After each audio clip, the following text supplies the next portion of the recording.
Welcome all of you, this is Dheeraj. Hope करते हैं आप लोग सही होंगे। चलिए शुरू करते हैं। मैनेजमेंट मैंने आपको अच्छे से पढ़ा दिया हूँ। इफेक्टिवली और इफिशियंसी, ये दोनों कॉन्सेप्ट भी मैं आपको अच्छे से पढ़ा चुका हूँ, लेकिन फिर भी मैं आपको रिकॉल करवा देता हूँ। मैनेजमेंट का मतलब होता है किसी भी ऑर्गेनाइजेशन के गोल्स एंड ऑब्जेक्टिव को पूरा करना और उनके सारे रिसोर्स को, ठीक है, सही तरीका से यूटिलाइज करना इफेक्टिवली और इफिशियंसी के साथ।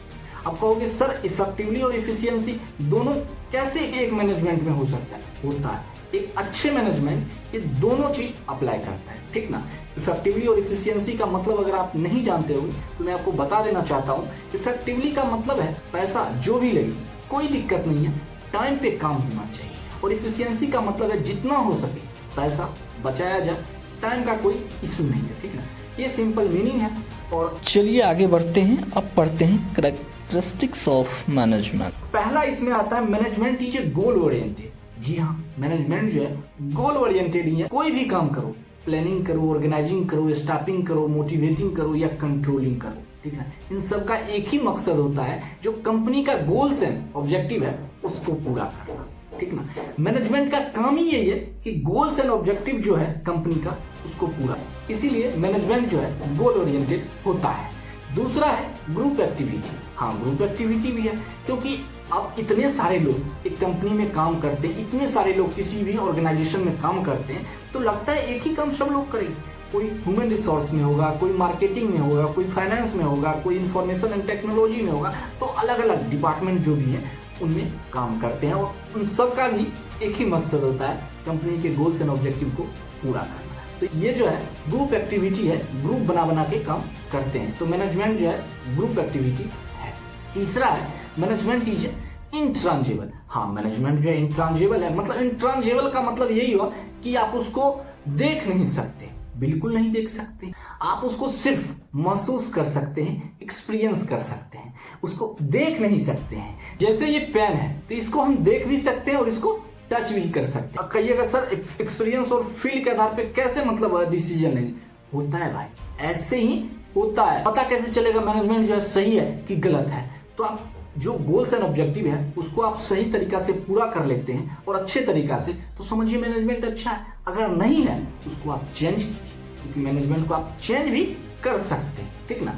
तो वो आप पे डिपेंड करता है आप किस कंपनी में हैं और क्या मैनेजमेंट कर रहे हैं और क्या आपका गोल है। चलिए चौथा है management is a multi dimensional. Multi dimensional का मतलब क्या होता है? आप कहोगे सर मल्टी डायमेंशनल का मतलब बताइए ना। तो मल्टी डायमेंशनल का मतलब होता है बहुत पहलू, बहुत परिणाम हो सकते हैं। तो इससे तीन परिणाम है, तीन पहलू है। पहला है मैनेजमेंट ऑफ वर्क। मतलब मैनेजमेंट ऑफ वर्क का मतलब यही हुआ कि लोग कैसे काम कर रहे हैं, ठीक ना, इफेक्टिवली तरीका से कर रहे हैं, इफिशियंसी तरीका से कर रहे हैं, कौन से जगह कौन सा तरीका अच्छा रहेगा। दूसरा आ जाता है मैनेजमेंट ऑफ पीपल। आप देखिए मैनेजमेंट ऑफ पीपल में ये है कौन लोग कौन सा काम करें, कौन लोग कौन से डिपार्टमेंट में अच्छा करेंगे। सुपरविजन मतलब समझ रहे ना, जो लोग अच्छा काम करेंगे उनको उस डिपार्टमेंट में डाल दिया जाता है, ठीक ना। तो मैनेजमेंट ऑफ पीपल का मतलब ये हुआ। अब तीसरा आ जाता है मैनेजमेंट ऑफ ऑपरेशन। जब गुड्स बनना तैयार होता है और मार्केट में बिकने के लिए तैयार हो जाता है, मतलब समझ रहे हो ना, स्टार्ट से लेके अंत तक, मतलब बनाना शुरू किए और वो रेडी टू गुड होके मार्केट में चला गया, तब तक जो भी प्रोसेस होता है उसमें कोई भी दिक्कत आए उसको देखना, अगर उसमें कुछ गलत हो रहा है उसको सही करना, ठीक है ना। वही है मैनेजमेंट ऑफ ऑपरेशन। तो ये समझ गए management is multi dimensional. Management is dynamic process. बिल्कुल है, मैनेजमेंट जो है डायनामिक प्रोसेस है। डायनामिक का मतलब क्या हो?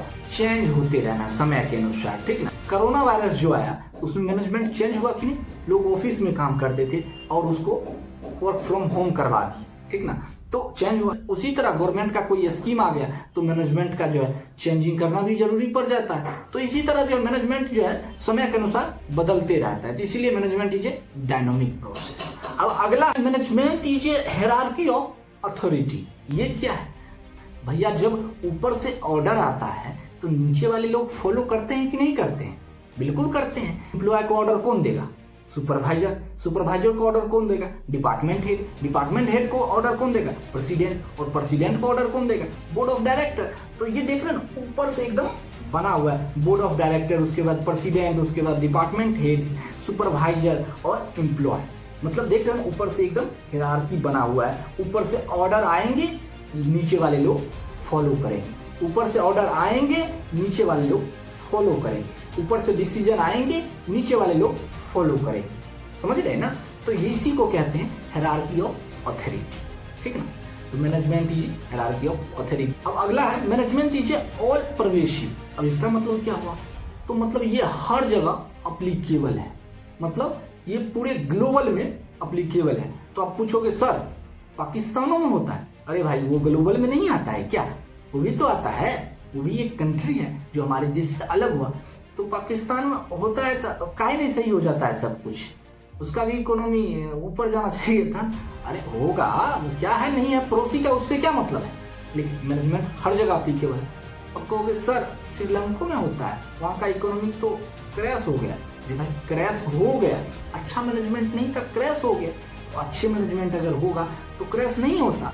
तब कहोगे मैनेजमेंट जो है सर हर जगह अप्लीकेबल। वही तो बोल रहे हैं, ग्लोबल मैनेजमेंट जो है पूरे ग्लोबल में हर जगह अप्लीकेबल। लास्ट और अंतिम, मैनेजमेंट इज कंटिन्यूअस प्रोसेस।